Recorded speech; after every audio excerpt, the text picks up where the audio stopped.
So what happens after dry January and Super Bowl? Welcome again to another episode of the 1% in Recovery, where we encourage you to laugh every day,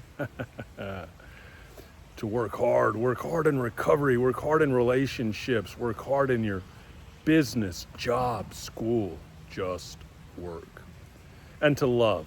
Put much more love out there, love unconditionally, and watch that much more love return. Because like we say, recovery is beautiful, your EQ is your IQ, and you cannot outthink an emotional issue.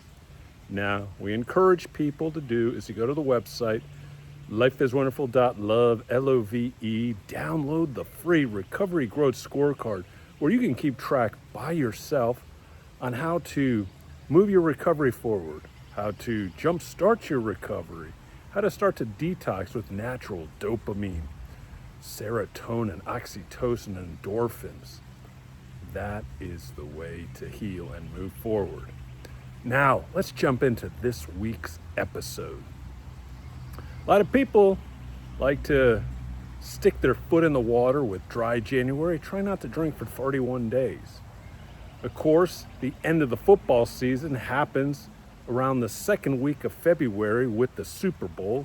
This year, $1.7 billion was bet on the Super Bowl. So as some people are trying to stay abstinent and try to understand a little bit about sobriety, or to finally say, okay, I've had enough with the gambling after doing all the prop betting, the live betting, betting on the game, the total, the money line, whatever you're trying to do with football after the NCAA playoffs, after all the bowl season, after all the NFL playoffs. You are now trying to figure out, is gambling for you? And it also really depends on your health. Do you want to be healthy, especially financially healthy, especially mentally and physically healthy? Gambling will only deplete you. Let me repeat that. Gambling would only deplete you in every facet. That also includes physical and spiritual. Same thing with alcohol. Alcohol does nothing beneficial to your body. A lot of people will say, oh, but alcohol is a social lubricant. I need it to socialize. There's a lot of parties or a lot of business meetings that require alcohol. No, they don't. A lot of that's in our heads. We assume everyone is drinking, gambling, probably drugging, doing whatever sexually. And the thing is, everybody has to define all those things for themselves. What is healthy for them? And I can tell you, if you're trying to move along on this journey about trying to stop gambling, trying to stop drinking, well, I do have a character course, which is less than $100, only $84, where I go through the 12 spiritual principles, otherwise known as character traits, like honesty, hope, faith, courage, discipline, perseverance. Ask 3 questions, so you do have homework. Now, it's self-guided, you do it on your own, there is no coaching, but it is designed to really start to change the character. It's exactly what Bill Wilson says in the Big Book. It's exactly what is said in the Combo Book for gamblers. You have to bring about a character change if you want to stop gambling. Bill Wilson, when he was talking to alcoholics, he was very adamant that if you start to live by spiritual principles, then you will almost realize that you are starting to live and start to do the actual steps that he wrote.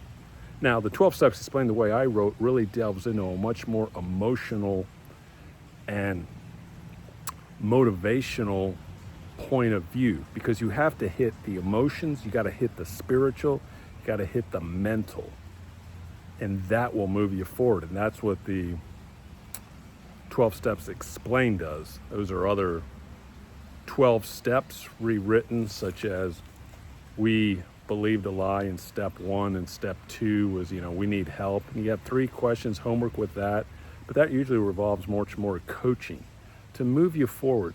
Look, recovery is no different than trying to get the body that you want, not to try to build up your financial wealth.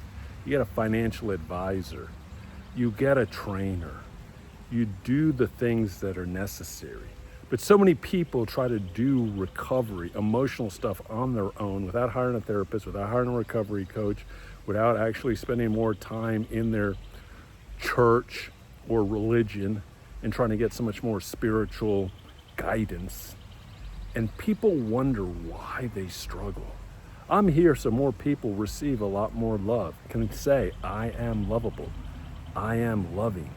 And also will get the other two things that people want: more money, more sex, and also that deeper connection with God, those more intimate relationships, not only with your loving partner, but with your family, your parents, your kids, your siblings, your cousins, your aunts and uncles, and all the best friends. So at your alma maters, or if you're in a fraternity, sorority, or in any other types of group that you're in now, there is so much to gain. And all of this work keeps leading us down that road of freedom from the addiction, and peace in the heart.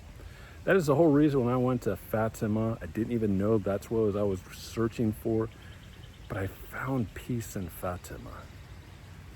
And that is when I came back here in 2000 and I really started to delve into it. I've been dealing with this stuff for over 25 years. I want to share all these insights so you're not waking up and taking a nap on Saturday night so you can go gamble at 3 a.m. at the local in Houston. It was the same Houston racetrack. So you can bet on the Hong Kong races where they're running the opposite way, and then just losing the $200-$300 that I brought.